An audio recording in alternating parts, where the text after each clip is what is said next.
So good morning and welcome to Washington Heights. Today, as we wrap up a series entitled Live Free, we began this several weeks ago, and here was basically the premise of this whole series that we've been in. In this broken world of ours, all of us are carrying some baggage. And it comes in all different shapes and varieties and forms. And so we've talked about things like guilt and shame and anger. And today we turn our attention to the last real topic of discussion in this series, and that's fear. And the idea that comes along with this series is that God longs to lead us toward freedom and not to be weighed down with the baggage that can come with life here in this world. How do we do that? And how do we get there? And what are some of the courageous steps that lead us in that direction? And so when we began to talk about fear and that whole idea, it led me to think about what are the top fears of people in America. And we're going to do a little survey here to see if any of you have any of these fears as well. The top 5 in America. Number 5 is the fear of heights. Anybody have that? I'm not afraid of heights. It's just hitting the ground, falling from a height, really, that gives me any sort of cause for concern. Fear of the dark. Didn't we outgrow that when we were like 8 years old or so? I don't know. Just leave the nightlight on or something like that. That was a bit of a surprise. Number 3, spiders and bugs. Anybody? I'm surprised snakes wasn't on that same line there.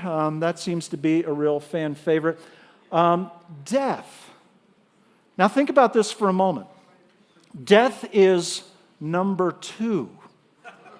What could be so bad that it would top death when it comes to being afraid, right? Because, man, you think of death, that's pretty serious. What could possibly be number 1? The thing that is number 1 has been number 1 for a long, long time in this land of ours, and it is the fear of public speaking. So I got to go now. Anybody want to wrap up for me here?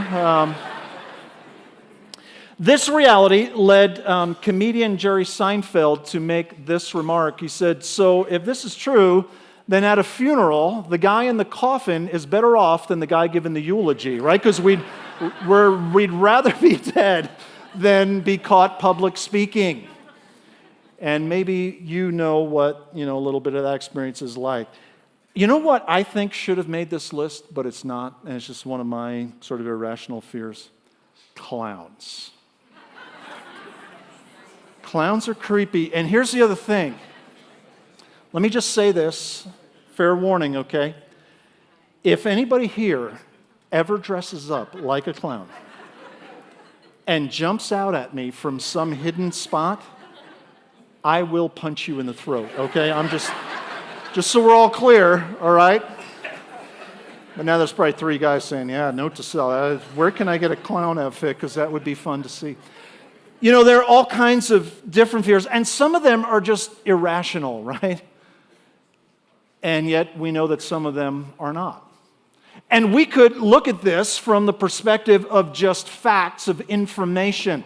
And actually came across this study here. It's by a guy named Earl Nightingale, and it's called The Essence of Success. And he took a scientific look at our fears, the things that, just cause us to have anxiety, to be afraid. And here's what he concluded. Fears that never happen, 40% of the things that we worry about, that we're scared of, are never going to happen. They are just unrealistic. They're just, never going to come our way, but we spend time worrying about them. Also, things that can't be changed. So things that happened in the past, it's already done, but we now worry in the present that something from then is going to impact us, but there's nothing that we can do to undo what has already been done. And then also, he concluded, that we spend 12% of our time about needless health worries. Now, I know there are real health worries, but what we can do is live in anticipation of what might happen, and that can consume a lot of our time, and then, for the most part, a lot of that doesn't play out the way that we worry that it might. Then also 10% petty, unimportant fears. Things like if your March Madness bracket, has been blown to smithereens like mine has, and we wonder and worry about some of the things that just aren't all that important. That leaves 8% are legitimate fears. Now, right, that's just looking at it from a factual side. If we have a feeling side of our brain, we have a thinking side of our brain. This is thinking, and let me ask you, is that helpful? And I would answer, no, it's not. Because no matter how much information we have about it, it does not stop the reality of the fear that we might experience in any given moment. And we might add to that, there is reality to some of the things that we fear. Here's my guess right here in this room right now. There are some people who are worried about their marriage, and it's not made up. And there is a conversation that should happen, but nobody's having it because not sure how that's going to play out, doubt it's going to go real well, who knows how that may come in my direction, and so nobody is talking. There are people who are worried about their singleness, and the clock's ticking, and it doesn't seem like the options are many. And there's a fear of getting old and being alone. And we say, well, that's not imaginary. Maybe there is a sense in which we are fearing part of our health and where all of that is going, and we've had some sort of report that leaves a little bit of a question mark there, or a cloud, and we don't know how it's going to turn out. Let's not imagine. There are a lot of people here that worry about their kids and where they're going and the decisions that they're making and how their lives will ultimately play out, and also where they may stand, with God and with others. And if you ask me, what are the things that you worry about, just to try to be real honest with you, here's some of the things I worry about. I worry about standing up here every Sunday and talking to you, because I know that all I got really is sarcasm, and some sports scores, but beyond that, God's going to have to show up, and do His thing, and I worry about that.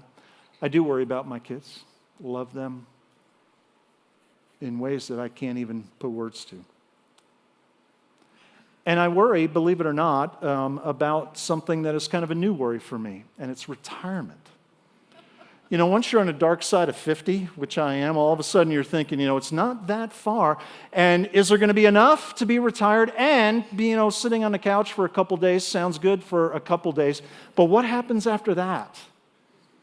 And so you just anticipate what might happen in the future there, and when it's just a giant blank space, it can be filled with a lot of anxiety.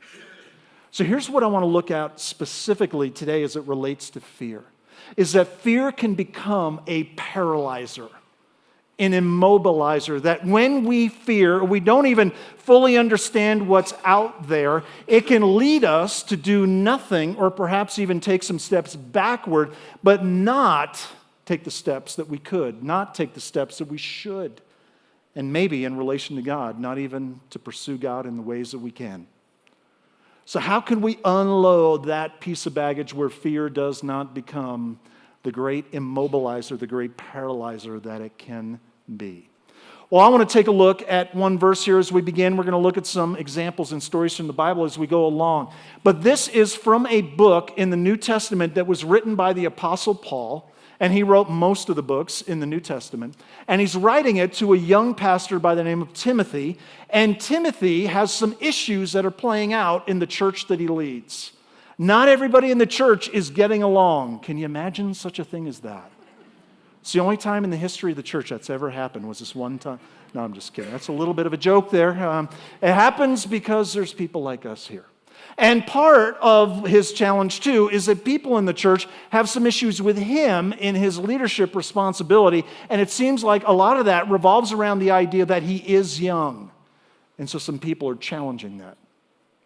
And so what does Paul say to a guy that he's mentoring and that he is, basically instructing in that sort of environment where not all is going well, and that could very easily lead somebody to do nothing, or to perhaps even take a couple steps backwards?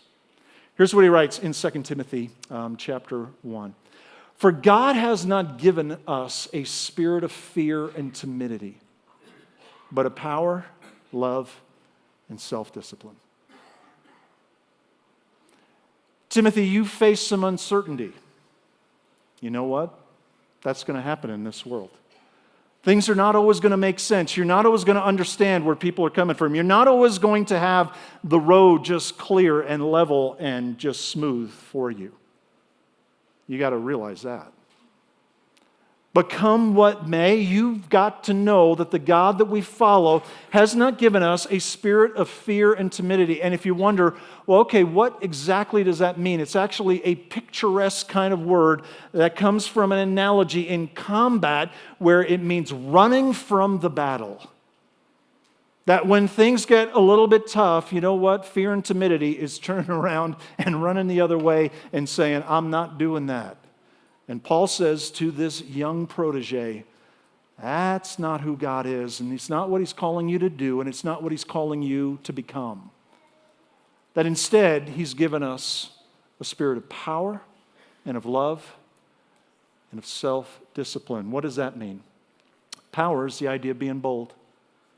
Another word for that would be courageous.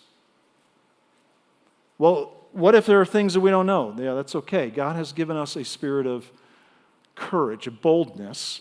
Love, and we often think, sometimes that is a, ooey gooey, sort of warm, fuzzy kind of feeling. But what this is a very practical application that what we do manifests itself in loving ways, always. And then finally, self-discipline is sensible and self-controlled. Because sometimes we might mistakenly believe that, to be courageous, and even courageous for God's sake, means that we just do anything and we just go for it big and in whatever way we might think. Not true. This has the idea that it's, going to be courageous, it's always going to manifest itself in a loving way, and there's going to be a sensibility to it. This is not a call, the call to courage is not a call to become a jerk for Jesus. In fact, there's no room ever to be a jerk for Jesus. What is it supposed to look like? Courageous, manifesting itself in loving ways, and also having a sensibility, a self-control to it. And so to somebody who's in the middle of some people stuff that's playing out around him and towards him, Paul says, this is what it's going to look like. This is what God is calling you to do. This is what God is calling you to become. Come what may. Even in times when you can't exactly see how this all fits together.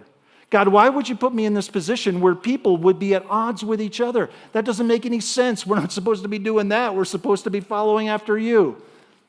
No matter what happens, be courageous, be loving, and be sensible. That is the environment into which God is inviting you. That's what He's inviting you to become. That's what He's inviting you to do. This tells us a couple things about courage, and I think it's really important for us to know this, because we might think, well, yeah, it's easy to be courageous if we don't have fear, but the reality is I experience fear, so if I have fear, I can't be courageous. Not true. Because what this tells us, and so many other places in the Bible, that courage is not the absence of fear. All kinds of examples of people who experienced real fear and were courageous anyway. John Wayne once famously said, courage is being afraid, but saddling up anyway. And that's what Paul is telling this young guy 2,000 years ago. It's not the absence of fear. Well, then what is it? Courage feels the fear and does the right thing anyway. If we know what we're called to do and what we're invited to do and what we're invited to become, you do that anyway, regardless of what's happening around you. You do the right thing. And what that means is that courage is not an emotion, it's a decision. You may think, well, fear is an emotion. I feel that in certain moments, and so courage must also be something that I'm going to feel it or not feel it in a given moment. Not true. Courage is a decision. It's a commitment that we make. That we're going to do the right thing regardless of what is happening around us or towards us. We're going to do it anyway. Because that's what we've been invited to do. That's what we've been invited to become. And so in essence, here's what Paul is telling Timothy. You don't have to understand God completely to obey God immediately. Timothy, right now, right where you are in the middle of some conflict there, in the middle of some challenges to your leadership and your role, you know what? You may not understand all of that, and I can't give you any answers about that either. But you know what? That does not stop you or limit you from doing what you know God has called you to do. And so you follow God anyway. You do it regardless. Now, this has been my experience, and maybe it is your experience as well. Whatever God has called me to do has always had a measure of fear with it. And we talked about that public speaking thing, and I got to tell you, this role, even right now, is just not a natural for me. I'm a born and bred introvert from day one. And I can remember this in 5th grade. There came a time where the teacher said, and you know what, starting next week, we're going to give some speeches to the class, and one by one, you're going to come up here and you're going to present something. There was an emotion that kind of hit me in the middle of that moment that was not really good. And when it came my time to get up there, I can still remember to this day this sense of heat coming off the side of my face and my neck. You could have fried an egg on the side of my face. And I have no idea what I said, and it was like a blur, and I don't know, maybe I passed out and came to again, I don't know. Not really living for that whole thing. And that's why even this role is a bit curious, to me, even now. And part of, my experience was doing an internship back when I was in school. And one of the opportunities in that internship at a church was having the opportunity to speak. And there was a Sunday morning service and there was a Sunday night service. And I got to speak at the Sunday night service because that was, a little bit of the kind of the training wheel thing where you could try some stuff out and see if it was the right thing and just begin to experience that whole thing. And I remember getting up there and talking. I had no idea what I talked about, but I know this when I was done. It wasn't good. And when I sat down, and there was a chair up on the platform where you sat down when you were done, and there was a lady who had been playing the keyboard over on the side, and she was just about 10 feet away. And when I sat down, I kind of looked over at her, and she gave me what I would call the smile of pity. It was like, well, you tried, And I thought, I don't know about this. And then after the service was over and you just kind of hang around the front a little bit and people come down, and there was a guy, and to this day I don't know his name, who came up to me and he said, you know what? God has his hand on you. Keep it up. And he walked away. I have no idea who that is.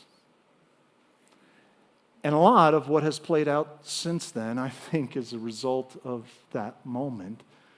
But I got to tell you, humanly speaking, thinking, this isn't for me. But sometimes God works in those kind of spaces in ways that we don't fully understand in that moment. But whenever God invites us to do something, you can anticipate that there's going to be a measure of fear to it.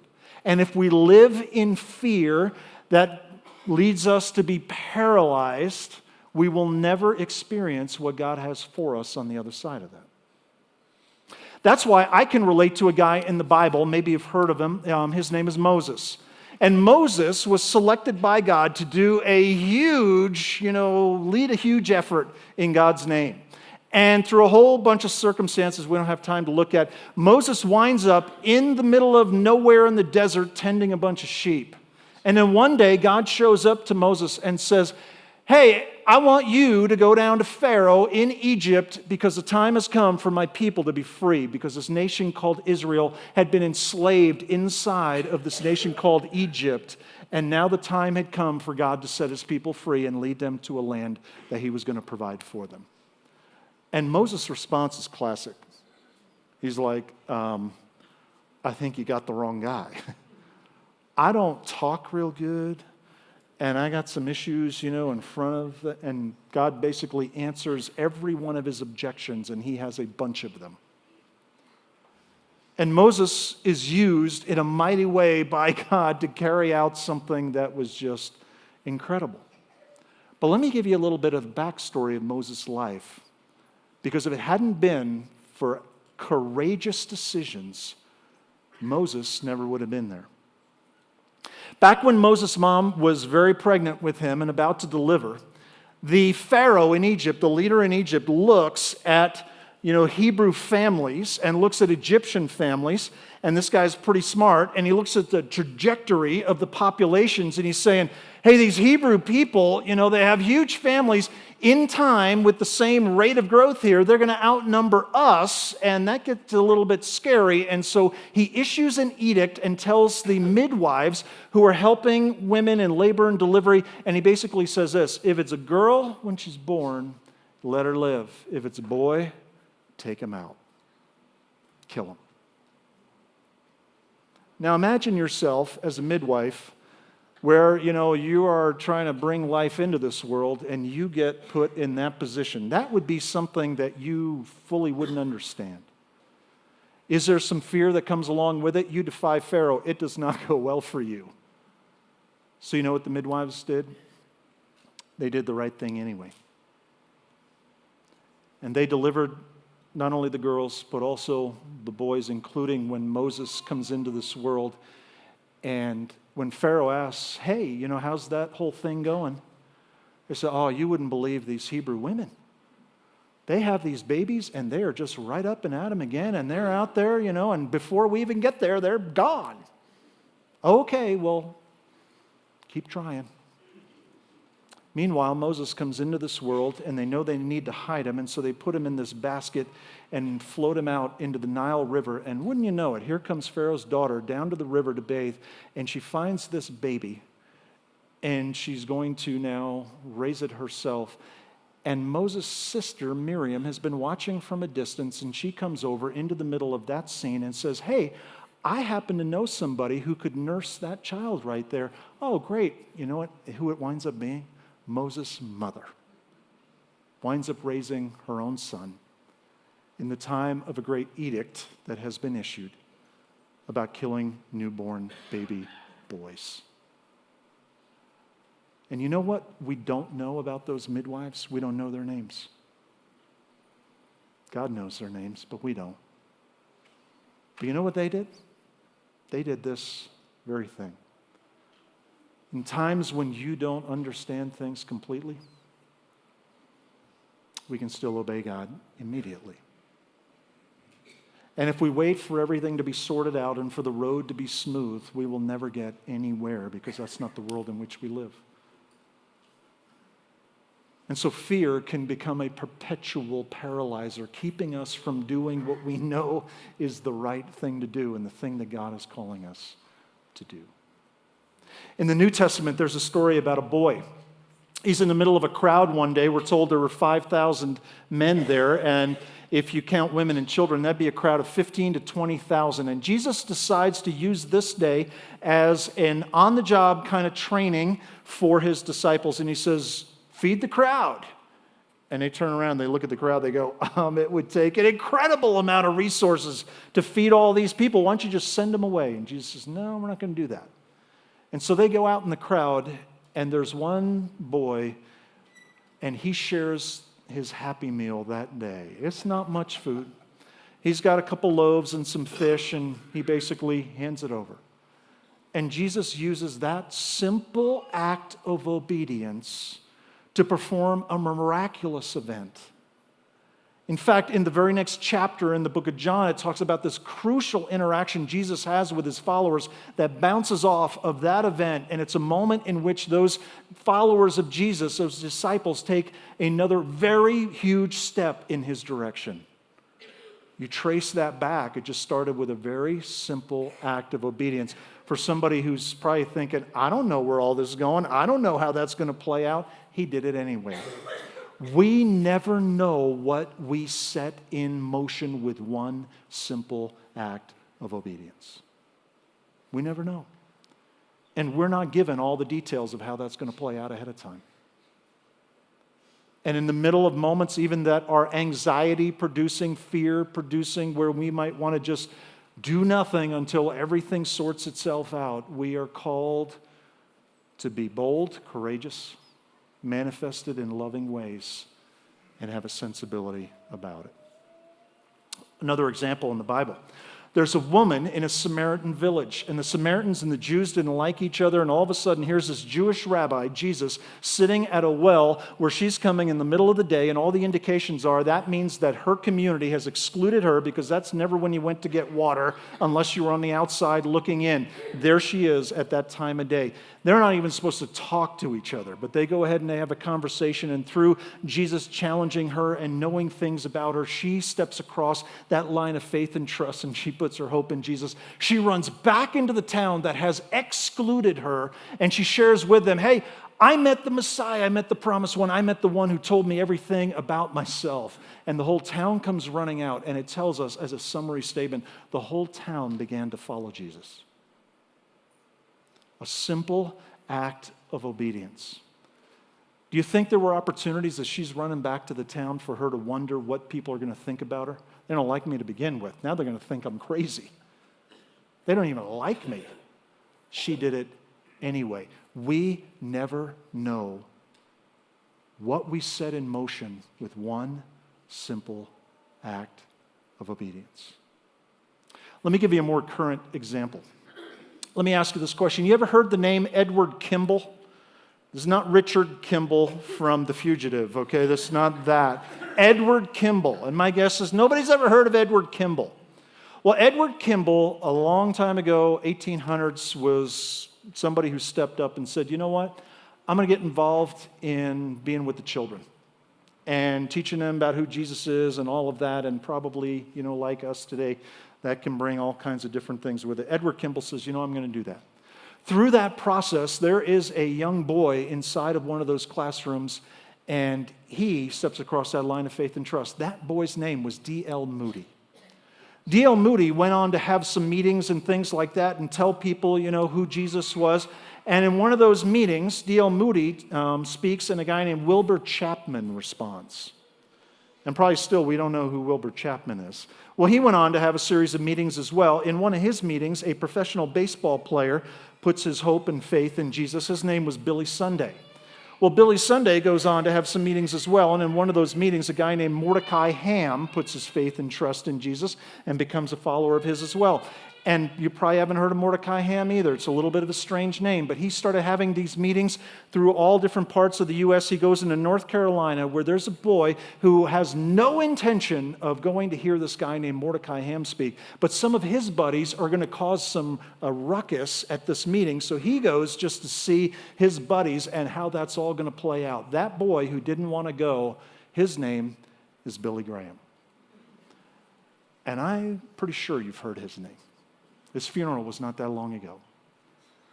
Billy Graham is the person who has spoken to more people in this world about who Jesus is and how you can be in a relationship with him than anyone this world has ever seen.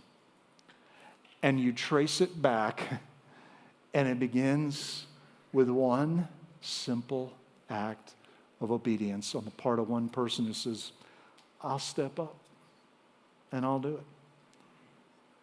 We never know what we set in motion with one simple act of obedience. I want to give you one more example about courage. And courage in spite of fear. Where there is fear, but doing the right thing anyway.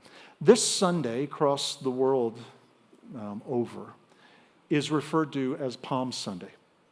And the reason for that is, just over 2,000 years ago, Jesus rode into the city of Jerusalem, and he was greeted by a lot of people holding palm branches. What's that all about? That was an ancient way of welcoming kings, but there was also another factor to it that some historians have looked at. One generation before Jesus came, there was a revolutionary who was gaining quite a following, and he wanted to kick the Romans out, and so they even began to mint their own coins during that time, and on the backside of their coins was a palm branch, and so it became a symbol of revolution. And in this moment, it's kind of an electric thing here. And probably what commentators believe is that the people here who are welcoming Jesus are saying, "Yeah, Jesus, bring on the revolution. And if you're ready to finally kick these Romans out of here once and for all time, we are with you." And they yell the word Hosanna, which means God save now. And it is an indication to them that what they want to do is they want to back Jesus in this revolution. Well, Jesus did come to start a revolution, but it's a revolution of a different kind. It's a revolution of the heart. And as he rides into Jerusalem on this occasion, he knows that this is going to be his last trip. He's going to spend one more week in the city of Jerusalem. And he knows what this week holds for him. The day after this happens, and they're all shouting Jesus' name, and you're the rock star, and you lead us on, and we'll follow you. He goes out to a place that overlooks a city, and the Bible tells us that he begins to weep. He weeps because time after time after time, God reached down in his grace and mercy and invited people to follow after him and not pursue all the things that our hearts get tangled up in. But there's a lot of resistance in these hearts of ours. And so God in the flesh weeps over the heartbreak that he understands so well. It matters to him. And every person who's in that environment matters to him. A little bit later in that week, he's going to gather together with his disciples, his friends, and they're going to share a final meal together. It's called the Last Supper. We refer to it today as communion.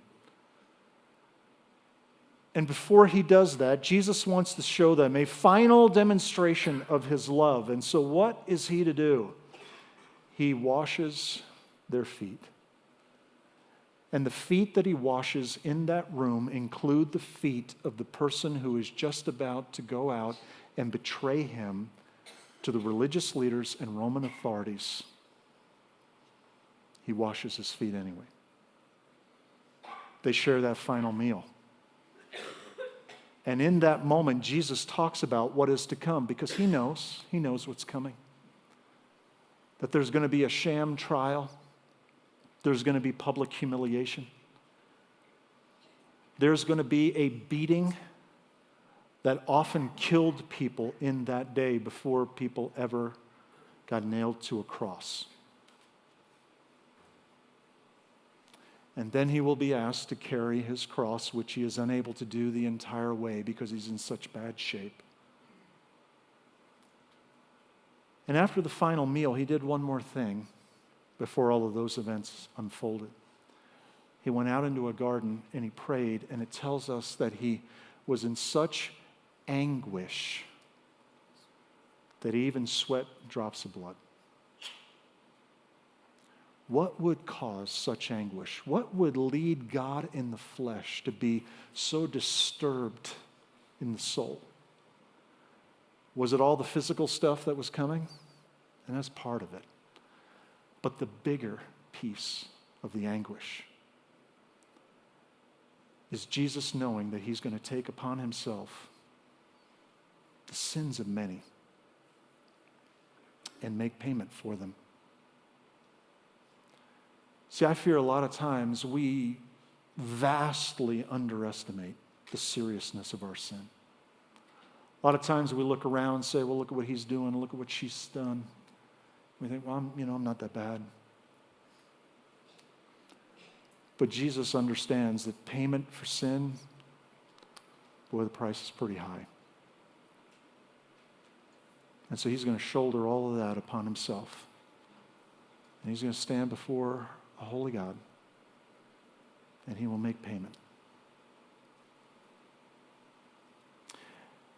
And that word for anguish is one that combines a lot of emotions, but part of what is in there is a sense of dread of what lies ahead. What would lead somebody to make that journey that they know is going to end that way? And the reality is, Jesus did it for you and for me.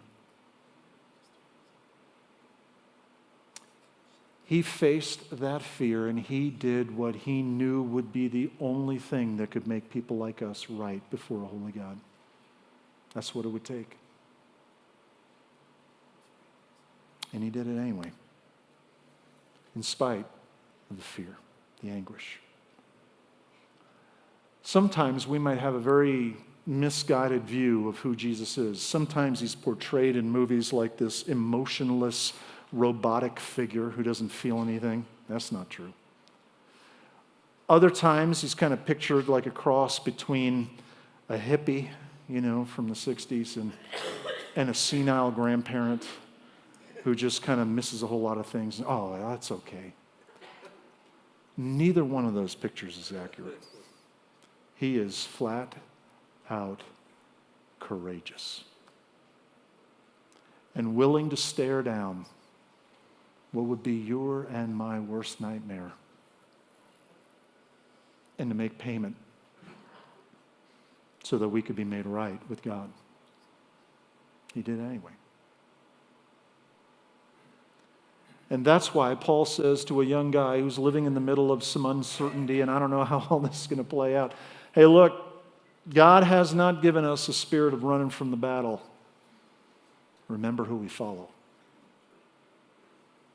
But he's called us to be bold, courageous, loving, that it always manifests itself in a loving way, and have a sensibility to it. So let me ask you a question. What are you afraid of? What has the potential right now to cause you to be paralyzed, to stay right where you are, to not step out in the direction of what you know is the right thing to do, of what you know God is calling you to do? And remember, you don't have to understand God completely in order to obey God immediately. I'm going to invite you to bow your heads together with me. And just before I pray, could it be that for the very first time, there's a need to step across that line of faith and trust? We've never looked to Jesus as the one who stood in my place. And yet, that's exactly what he did. See, our hope to be made right with God is not in us. Our hope is in him. And to begin that relationship with God begins by acknowledging who we are, that we've missed it, we've fallen short in all kinds of ways. And that is putting all of our trust, all of our hope for heaven, all of our hope to be made right with God, all of our hope to be adopted into the family of God, into what Jesus did for us.